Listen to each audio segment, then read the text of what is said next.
Covid സമയം മുതൽ തുടങ്ങിയതാണ്. പക്ഷേ ഇപ്പോഴും ആ ചിന്തകളൊന്നും മനസ്സിൽ നിന്ന് മാറുന്നില്ല എന്ന് തോന്നാറുണ്ടോ?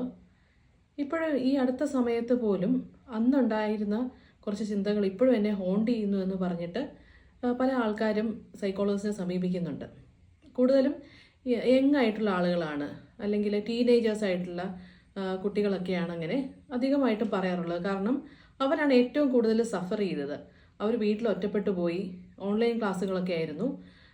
ക്ലാസ്സുകളില്ലാത്ത സമയത്ത് പേരൻസ് ജോലിക്ക് പോകുന്ന സമയത്തൊക്കെ ഒരുപാട് സമയം ഒറ്റയ്ക്കിരിക്കുകയും അവർക്ക് ഒരുപാട് നെഗറ്റീവ് ചിന്തകൾ മനസ്സിൽ കടന്നുകൂടുകയും ചെയ്തെന്ന് പറയാറുണ്ട്. ഉദാഹരണത്തിന് മറ്റുള്ളവരുമായിട്ട് കമ്പയർ ചെയ്യുക.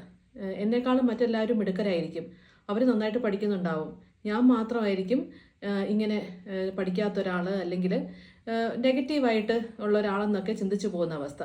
പക്ഷേ ഈ കുട്ടികളുടെ ഒക്കെ കാര്യത്തിൽ നമ്മൾ നോക്കുമ്പോൾ നമുക്ക് മനസ്സിലാക്കാൻ പറ്റും, ഇവർ ഏറ്റവും നന്നായിട്ട് പഠിക്കാൻ ശ്രമിക്കുകയും മറ്റ് ബിഹേവിയറൽ ഇഷ്യൂസ് ഒന്നും ഉണ്ടാവില്ല. ചില കുട്ടികൾക്കൊക്കെ ബിഹേവിയറൽ ഇഷ്യൂസ് ഉണ്ടാവുമല്ലോ. ചിലപ്പോൾ ഫോണിൻ്റെ കാര്യത്തിന് വാശി പിടിക്കുക, അല്ലെങ്കിൽ എന്തെങ്കിലും കാര്യങ്ങളൊക്കെ വേണമെന്ന് പറഞ്ഞ് ഡിമാൻഡ് ചെയ്തിട്ട് പ്രശ്നങ്ങൾ ഉണ്ടാക്കുക. പക്ഷേ ഈ നെഗറ്റീവ് തോട്ട്സ് ഉള്ള കുട്ടികളുടെ കാര്യത്തിൽ നോക്കുമ്പോൾ അവർക്ക് അങ്ങനെ വലിയ പിടിവാശികളോ പ്രശ്നങ്ങളോ ഒന്നും ഉള്ളവരാവില്ല. നല്ലൊരു സ്വഭാവമുള്ളവരൊക്കെ ആയിരിക്കും. പക്ഷേ എങ്കിൽ പോലും ഞാൻ അത്ര പോരാ എന്നുള്ള രീതിയിൽ ചിന്തിച്ച് തുടങ്ങുകയും അതൊന്ന് ബ്രേക്ക് ചെയ്യാൻ പറ്റാതെ ഒരു ശീലമായി ഒരുപാട് വർഷങ്ങളായി തന്നെ, ഇപ്പോൾ ഈ കോവിഡ് സമയം എന്നൊക്കെ പറഞ്ഞ ഒരു 4-5 വർഷം മുമ്പ് നടന്ന സംഭവമാണ്. പക്ഷെ അന്ന് തുടങ്ങിയത് ഒരു ഹാബിറ്റ് പോലെയായി മാറിയിട്ട് ഇപ്പോഴും തുടർന്ന് പോകുന്ന ഒരു അവസ്ഥ പല ആളുകളിലും ഉണ്ട്, പ്രത്യേകിച്ച് യങ് ആയിട്ടുള്ള ആളുകളിൽ. പക്ഷേ നമ്മൾ നോക്കുമ്പോൾ ഈ ഒരു നെഗറ്റീവ് തോട്ട്സ് മാത്രമല്ല, ഒരുപാട് ഉത്കണ്ഠകൾ, ഉദാഹരണത്തിന് രോഗത്തെ പേടിക്കുക, മരണം സംഭവിക്കുമോ എന്ന് ഭയപ്പെടുകയൊക്കെ കോവിഡ് സമയത്ത് നമ്മളെല്ലാവരും ചിന്തിച്ചു പോയിട്ടുണ്ടാവാനുള്ള സാധ്യതയുള്ളൊരു കാര്യമാണല്ലോ. അപ്പോൾ അതൊക്കെ തന്നെ കണ്ടിന്യൂ ചെയ്ത് ഒരു ഹെൽത്ത് ആൻസൈറ്റി പോലെ ആയി മാറിയിട്ടുള്ള ആളുകളുണ്ട്.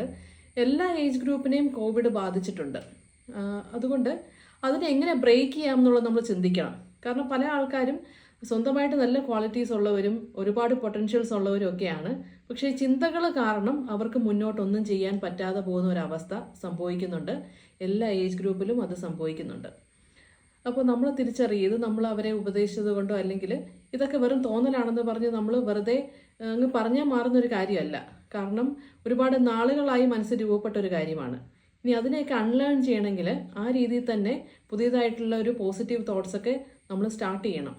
അതിന് കോഗ്നിറ്റീവ് ബിഹേവിയർ തെറാപ്പി പോലുള്ള മനസ്സിനെ ശാന്തമാക്കുന്ന ചിന്തകളെ മാറ്റിയെടുക്കാനായിട്ടുള്ള കാര്യങ്ങളുടെ ആവശ്യമുണ്ട്.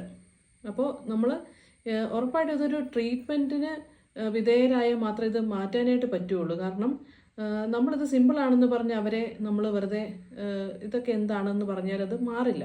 അതൊരു സ്ട്രോങ് ബിലീഫായി തന്നെ മാറിക്കഴിഞ്ഞു. ഇനി അൺലേണിംഗ് പ്രോസസ്സാണ് ആവശ്യമായിട്ടുള്ളത്. അപ്പോൾ അങ്ങനെ കുട്ടികൾ നമ്മുടെ കൂട്ടത്തിലുണ്ടെങ്കിൽ, നമ്മുടെ സുഹൃത്തുക്കൾ അങ്ങനെ ഉണ്ടെങ്കിൽ നമ്മളത് ഐഡൻറ്റിഫൈ ചെയ്യണം. അത് എന്തുകൊണ്ടാണ്, ഇതൊക്കെ ഒരു അന്നത്തെ ആ ഒരു സാഹചര്യം കൊണ്ട് ഒറ്റയ്ക്കായി പോയത് കൊണ്ട് സംഭവിച്ച വെറും തോന്നലുകൾ മാത്രമാണ്. അത് നമ്മൾ ഇത്രയും സീരിയസ് ആയിട്ട് എടുക്കണ്ട. റിയാലിറ്റി നമ്മളൊന്ന് ചെക്ക് ചെയ്ത് നോക്കൂ. നമ്മൾ എത്ര വാല്യുബിൾ ആയിട്ടുള്ള ഒരാളാണ്, എത്ര പേര് നമ്മളെപ്പറ്റി പോസിറ്റീവായിട്ട് സംസാരിക്കുന്നുണ്ട് എന്നൊക്കെ ഉള്ളത് നമ്മളൊന്ന് റിയാലിറ്റി ചെക്ക് ചെയ്ത് നോക്കണം. അത് നോക്കുമ്പോൾ മാത്രമാണ് നമുക്ക് സാവധാനം നമ്മുടെ ചിന്തകളിൽ മാറ്റം വരുള്ളൂ.